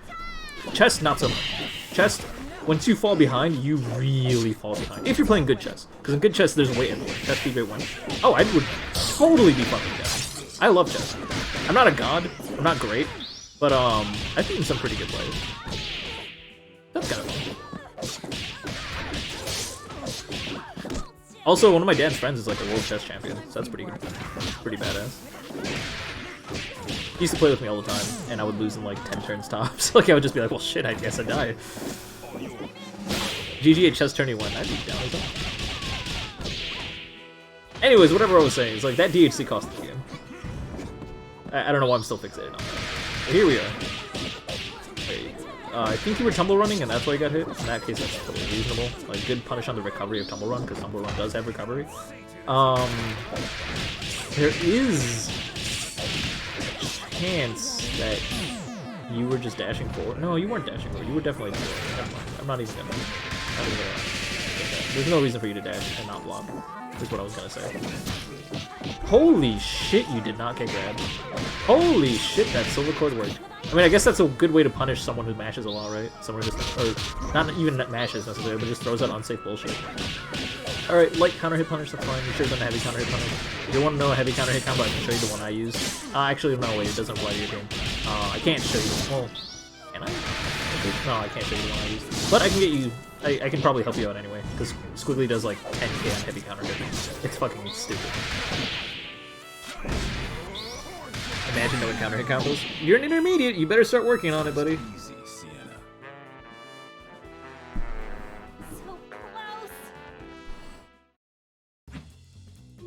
Squiggly is short for Squidward. The lore, the deepest lore. My characters are so basic.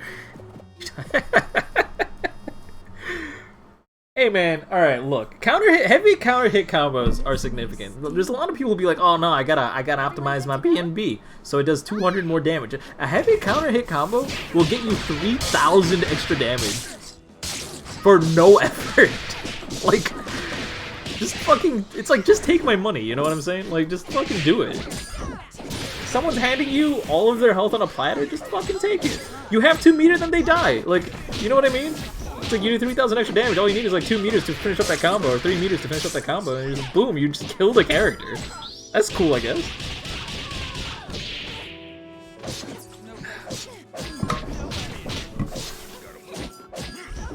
Well, Lab Zero is dead now, so we're never gonna get anything new for Squiggly. I guess technically Autumn Games, yes, is making anime, and they might add a skin. But... I mean, okay, look, I guess Autumn Games had the audacity to add McDonald's Squiggly, so Squidward, I guess, is not really off the table. Lab Zero is dead. If you don't already know, please don't look it up because it's very sad and dark news. Lab Zero is in fact dead. Yes.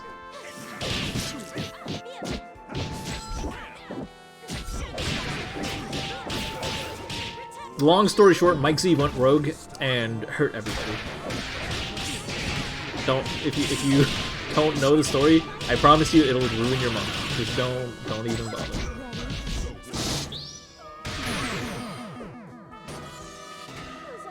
Future Club will get the license. Oh my god, dude, that would be so nice. If Future Club got the license to Skullgirls, that would be a gift. That would be a gift from the gods. You fucking nailed it. That would be so amazing.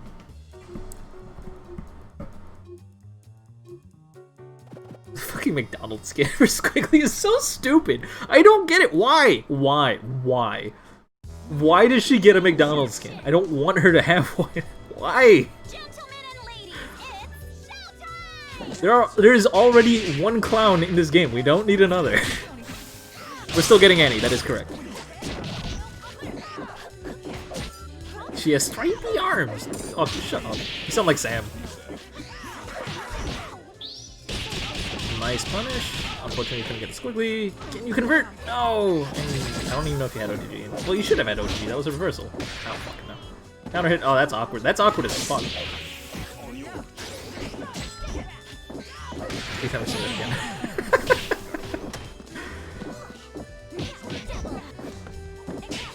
So, I am noticing a trend that you seem to almost always stand still just a little bit too late, right, Arsenic? Like, you realize it's like, ah, shit, I accidentally pressed heavy punch, and you're using stand still to, like, save yourself from that? That's good. Don't get me wrong, that is good.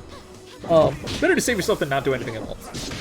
That being said, it might be worth practicing not going past the medium on block or on hit. You know, you can set up the lab so the training dummy blocks randomly, and that way you can press crouching light kick, crouching medium kick over and over again, and whenever they block, stop. Whenever they don't block, just keep going. That's something I need to do. I haven't done that, or have not done that for a very long time. But it's something I definitely need to practice. What else was it? There was something else about the Skullgirls I wanted to say, and I don't even remember anymore.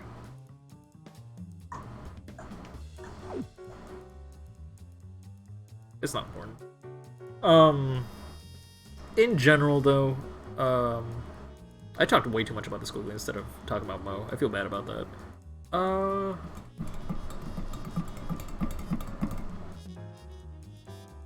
Yeah, I don't think I have too much more to say about that.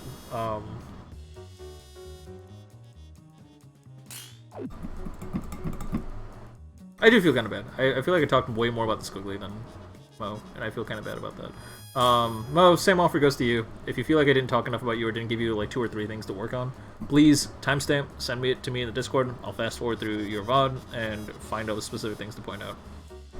I'm doing really bad at staying focused today. I apologize about that. It's intermediate, it happens. And you're doing this a good bit for streamers too? Yeah, good shit. Good shit. If you want commentary, you talk about Beowulf and nothing else. I mean, understandable. I get distracted by Squiggly. It's not so much like it's the only thing I want to talk about. It's just kind of the thing where it's just like I know so much about her at this point that if I see someone not doing something optimally, I'm just like, why? You know? It happens. Squiggy's your eye catcher. Yeah, Squiggy's my eye catcher, I guess. I notice more. Alright, Dan Mist versus Dr. Doc. This is a classic matchup. This happens all the time. They're both really good. I want to see how this goes. Ow, my spine. Alright.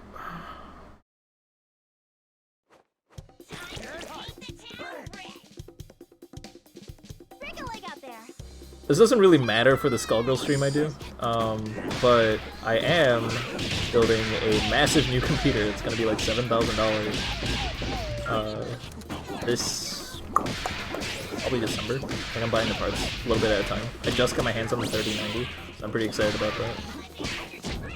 If anyone's ever interested in watching anything else I make, I guess look forward to that. Trying to beat NASA. Hell yeah.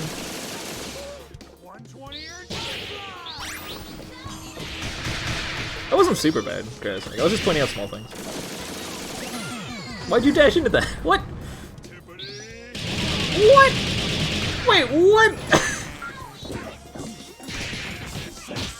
What were you doing? Wait, what was that? I'm upset. You know it can hit you from behind, so you dashed like face first into it. Worst case, you could have you could have punch moved. Best case, you hit it with like a crouching medium kick or medium punch or something. Whatever the eye laser is, I think it's crouching medium kick.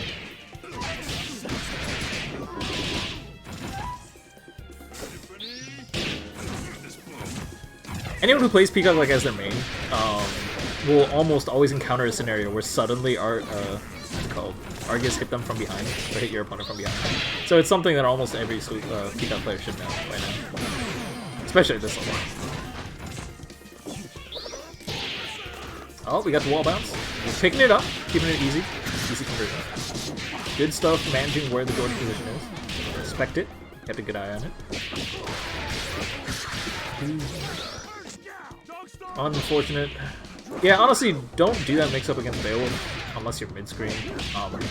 And even then, it's like you gotta keep an eye on how much meter your opponent has. If they have a meter, you can expect something bad to come out of that.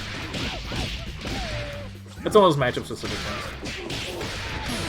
Yeah, see, that time it was a good idea. A, you were mid-ish screen, like you can get to the other side a little bit more conveniently, or consistently, I should say. And they don't have a meter. That's how you know it's good. If they have 2 meter, never do it, because then they can save THC too. I guess that's one way to end the match. That's all, folks. Grappler's reversals are pain. I guess. You know, Beowulf only gets like 7.7k or something out of their B&B. Isn't that weird? You know Beowulf as like one of the highest damage characters to have on your team and all that stuff, but like on his own he actually doesn't do that much. It's kind of funny.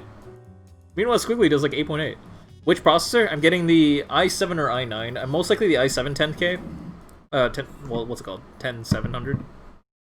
The reason I am not getting an AMD is because the 5950X is like.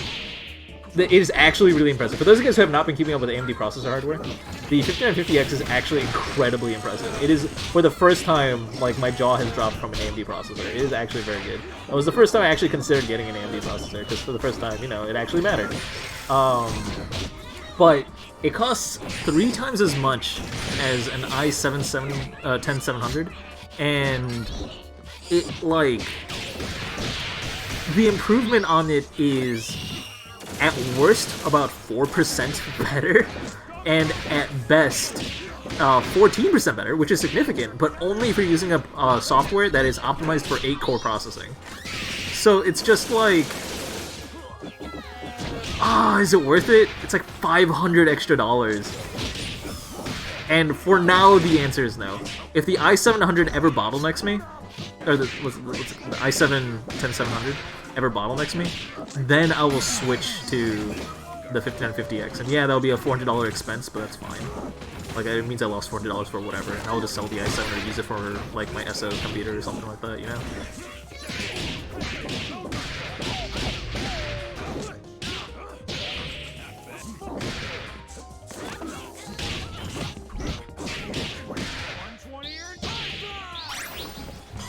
Okay. Oh wow, good awareness that you can get in.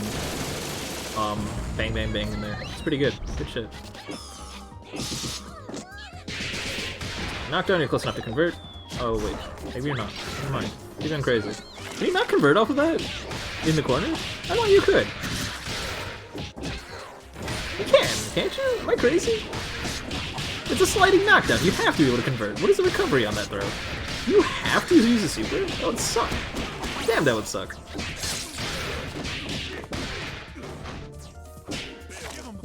R5 3600 looked great last year until you got the until people pulled in like actual user statistics, right?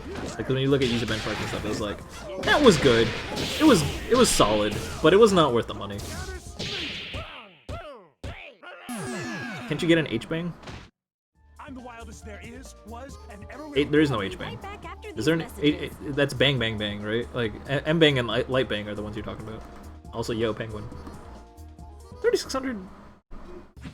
I don't know. Like I'm torn on that because it didn't impress me. I guess I'm gonna put it very simply. It just didn't impress me. You're gonna need a filler processor anyway. Yeah. 5950X sold out in 0.3 seconds in every single store. So for I don't know if anyone's following the scalping drama, but the scalping drama is Gentlemen and ladies. I'm not talking about the Beowulf thing. God damn it, Doc. I'm talking about the 3600. 3600 didn't impress me. It's a long story thing. It's just I guess a personal thing. But the 5950X sold out in 0.3 seconds. The scalping has been so bad since COVID came around.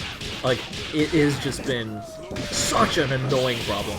I had to try for 3 months with a team of 5 people, constantly keeping an eye on the 3090 before I was able to buy one. Not 3 months. 2 months? 1 month? 2 months?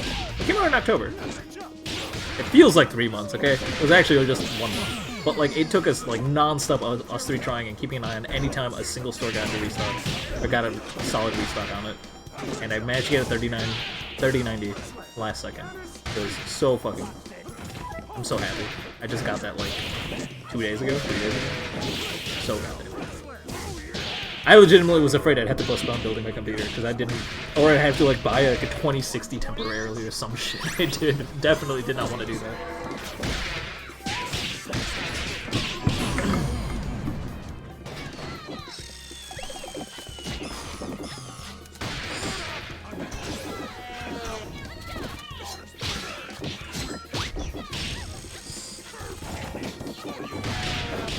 Doing budget price? Yeah.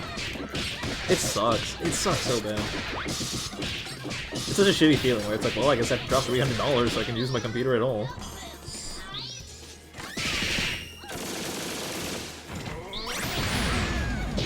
That was funny. I mean, I guess when you're that much health ahead, it doesn't matter too much. All right, let's focus on Dan Mist a little bit because I see that they are having a bit of a trouble. I'm not gonna lie, that peacock moment is still burned in my retinas. Why'd you dash into that, man? Why'd you dash into that? Aiming for $100 for a filler part? What kind of $100 CPU we're gonna get? Like a 6th gen i5, I guess? Is that's still probably like $250.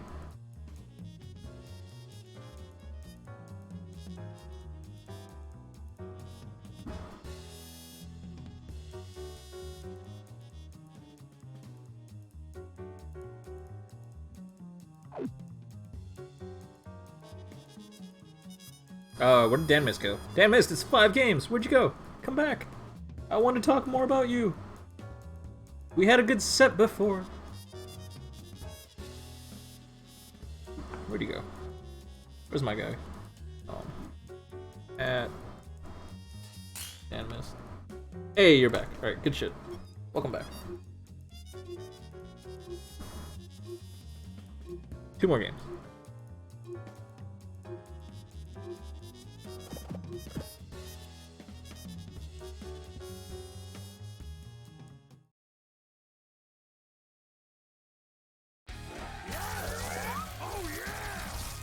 This in one take.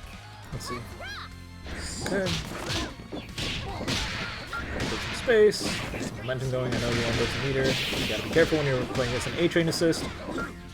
Yeah, this is a matchup thing. So as soon as you see that your opponent has an A-Train assist, jumping becomes a bajillion times scarier, and that means Peacock struggles so much more to get space into your opponent. That's really tough for someone who's like trying to approach you very aggressively. That does mean that you have to start bending more towards relying on punches. That kind of sucks because you're playing against a grappler, you know, and punching is kind of vulnerable to grapplers because it's grab vulnerable. So you're in a tight situation, long story short. You could switch up your team order a little bit, but like the best answer would be throwing out Light George and just kind of playing a little bit aggressive until you can build a full screen amount of space against Beowulf. The advantage you normally have from being like a character and a half width away from your opponent at round start is no longer really applicable against this team. Just kind of sucks. Man just melted. I don't even know what the fuck happened. Okay, buffer to throw. Throws don't build meter, I don't think. You want to press a special if you can, or like build hype with, you know, how I don't know what to taunt. Does the taunt have a name? Ryzen 3 3100 is as close as you can get. It's a 140. Oh, okay.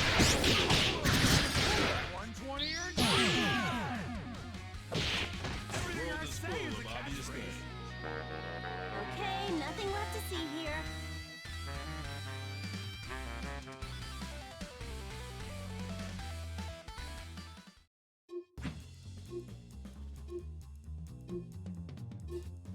Has anyone noticed the giant uptick in like robocallers lately? Like I have a Pixel 4 right now, so like I'm able to like just watch or screen the call and the robot talks for me. It's kind of nice. But I've had this one credit company like try to send me a scam about like a credit score fix or some shit like that, and like they've been trying so hard the last like week. I have like 40 voicemails from them. Like, what the fuck are they doing? You got no colors? Alright, cool. It's just like targeted people, I guess. It's so weird.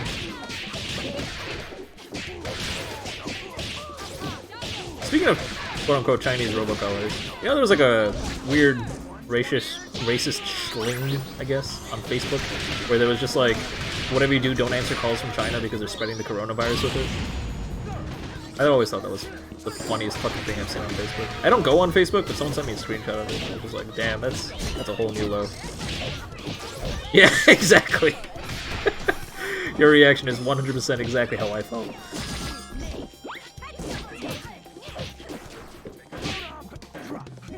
Were legit people saying that? Yeah, people on Facebook were spreading that message around. That China was maliciously spreading the coronavirus through phone calls.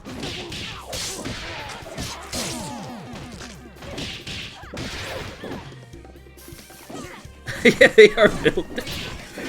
That shit slaps differently.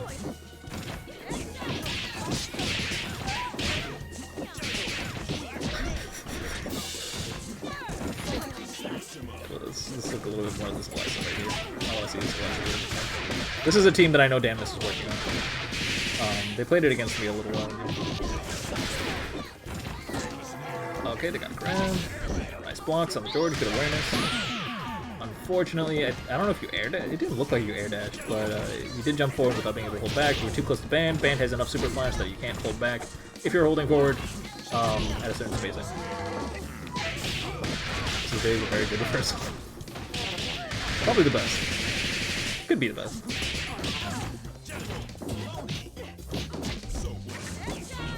Okay, no Embrace there. That's the tier. That's something you could have done, Doc. Alright, so now you're dead. Now you might die. Oh, nope, never mind. You got out of the pressure. The thing is, once a Parasol gets a hit on a Band, this is just a sad day.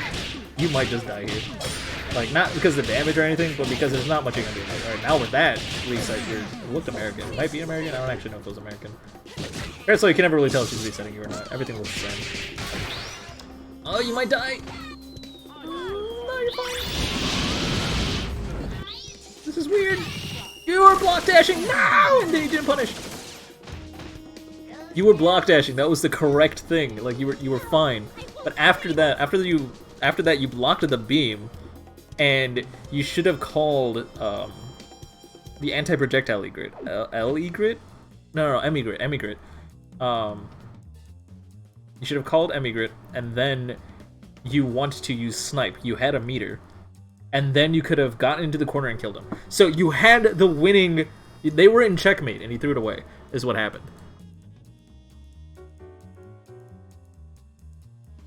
You actually were in a situation where you just legit would have won. Remember, 2v3, you have 1.3 scaling advantage. You would have killed him. Damn, you were so close. That would have been cool, though. Right there. There. Now, don't say I didn't give you advice. I said one useful thing in the last 3 sets. Hell yeah. There we go. Triton Orion, thank you so much for the subscription. Greatly appreciated. Reminder that we are a non-profit stream.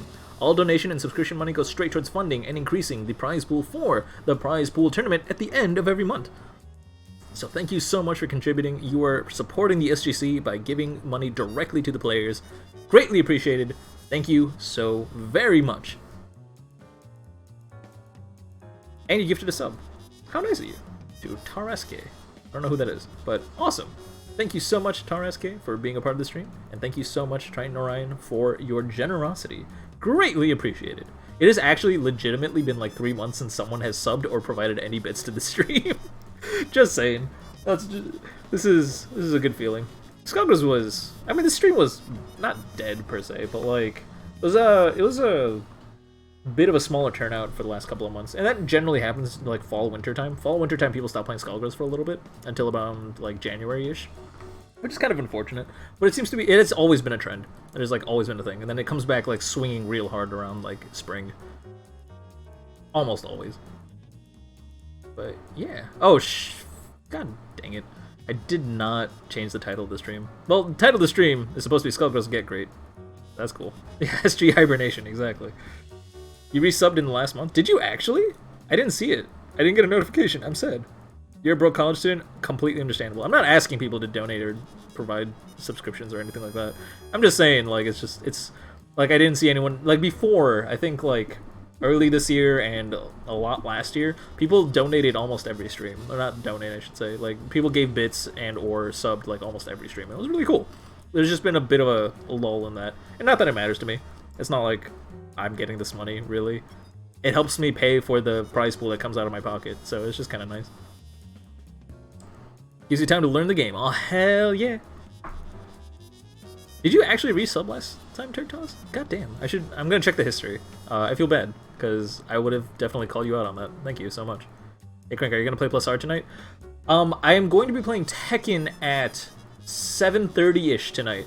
So, after that, I will most likely be able to play Plus R if you're still around. So just hop into a call when you see me, Sam, and most likely Swagga also there. It'll be me, Penny, Sam, Swagga, I think, probably. I don't know. Yeah. You're 3 months now? Awesome. Thank you so much. So, Turktos, special thanks to you. I appreciate it so much. You've been a huge support on the stream. You're also always here. I really, really like that. Thank you so much for being a part of everything, and thank you for supporting the SGC, as of course we are a non-profit stream, etc., etc.